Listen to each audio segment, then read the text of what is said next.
Good afternoon, guys. It is 1:44 on Tuesday, the 9th of July 2024, and that means that we have completed 2 years and 14 weeks of this roughly 8-year fire journey.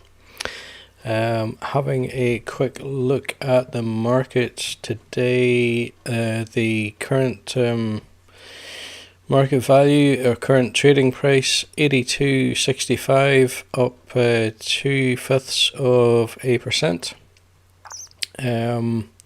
The current portfolio value just under 17,600, and current return on investment almost a quarter, currently sitting at 24.1%.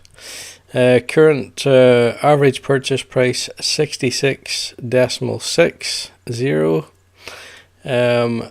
That will change whenever we put in this week's £120, and in fact, let's just go ahead and do that now, because that's a terrible looking number. So as anybody watching will know, I weekly invest 120 theoretical pounds into the practice platform on Trading 212. Today that's going to buy us just under 1.5 shares. It's a market buy, but the market is open and usually there's plenty of movement. So that is executed at 82.64 3/4 pence per share, and that has increased the average purchase price to 66.71. It brings the portfolio value to just under 17,700, and that's where we're at. As you can see from a look at the graph there, things have been on the up significantly from around about November last year,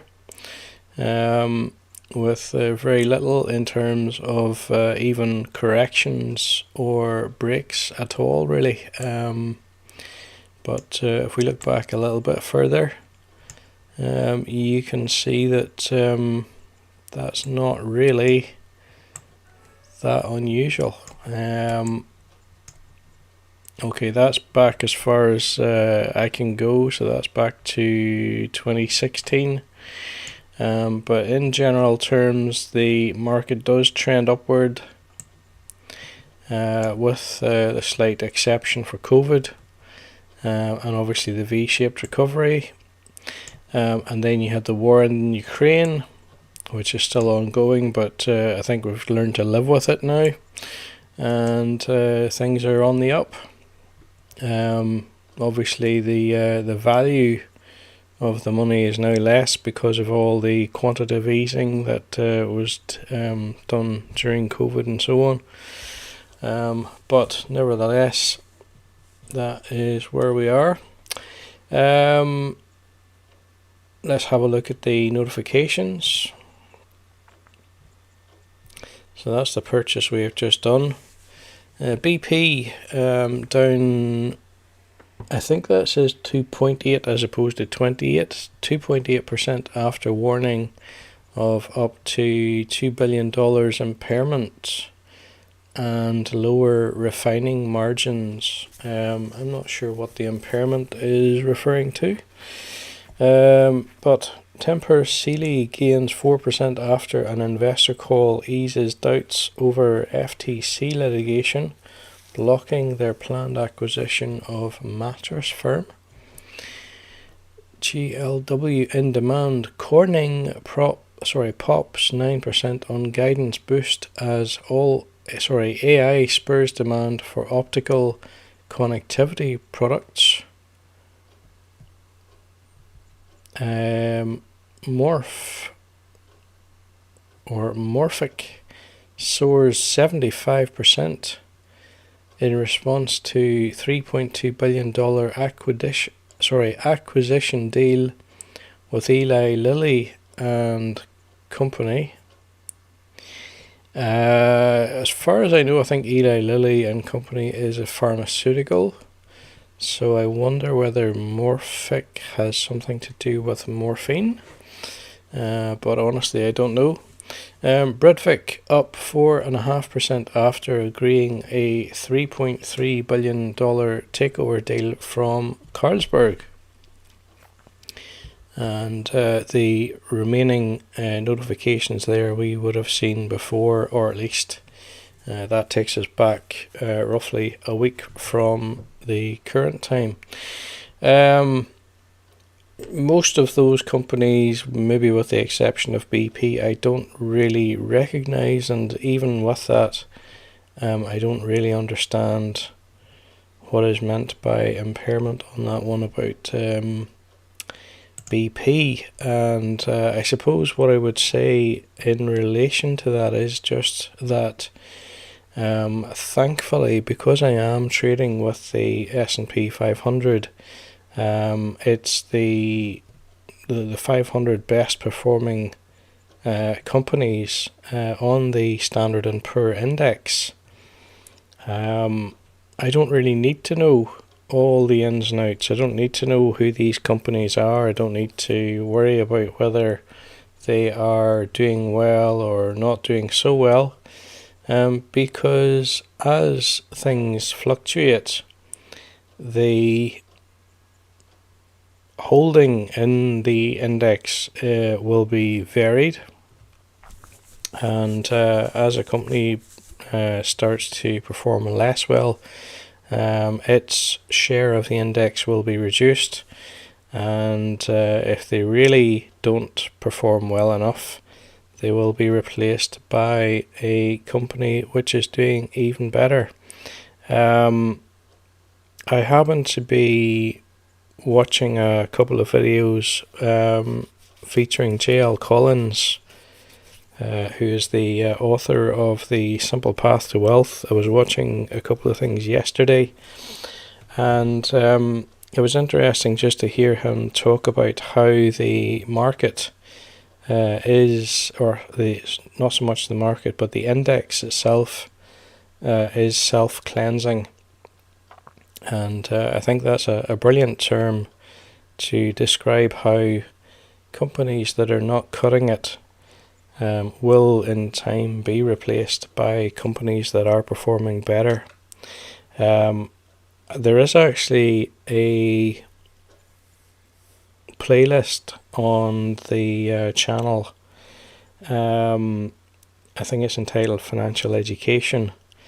And actually what I'll do is I'll see if I can find the videos that I'm talking about, and I'll add those in. I don't think they're currently in the Financial Education playlist, but I'll add those in, and I'll drop a link to the one that I'm thinking of, or perhaps even the kind of 5-minute segment that I'm thinking of, if I can find that. Just to let people see what it is I'm talking about, because it really is very, very simple. J.L. Collins even makes the point about if you were to look at hedge fund managers, or maybe not so much hedge fund managers, but fund managers in general, who have been able to outperform the S&P 500. If you look at who has been able to do that over a year or two, there may be a decent number of them. But once you start to look at it over larger time frames, once you start to look at how many fund managers have been able to outperform the market over a 5-year period, there will be many, many fewer. Look at it over a 10-year period, and that will be significantly reduced even more. And actually, when you start to talk about 20 and 25 years, and even 30 years, you're getting down to single digit percentages of fund managers, and perhaps even fewer than 1%, that are able to consistently outperform the market year after year. As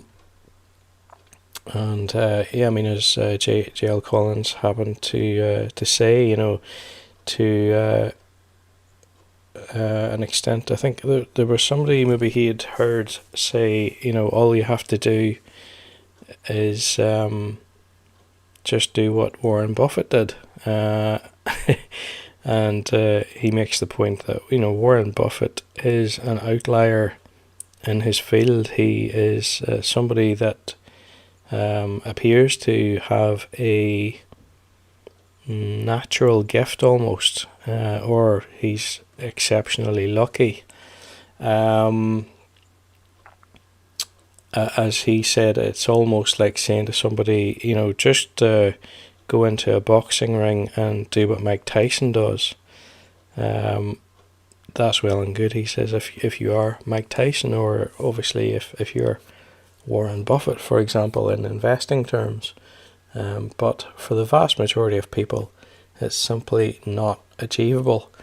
And that's why making use of something as reliable and proven, really, over a long period of time, such as the S&P 500, is a much better idea in the long term, at least. Certainly not good if you're looking for a short term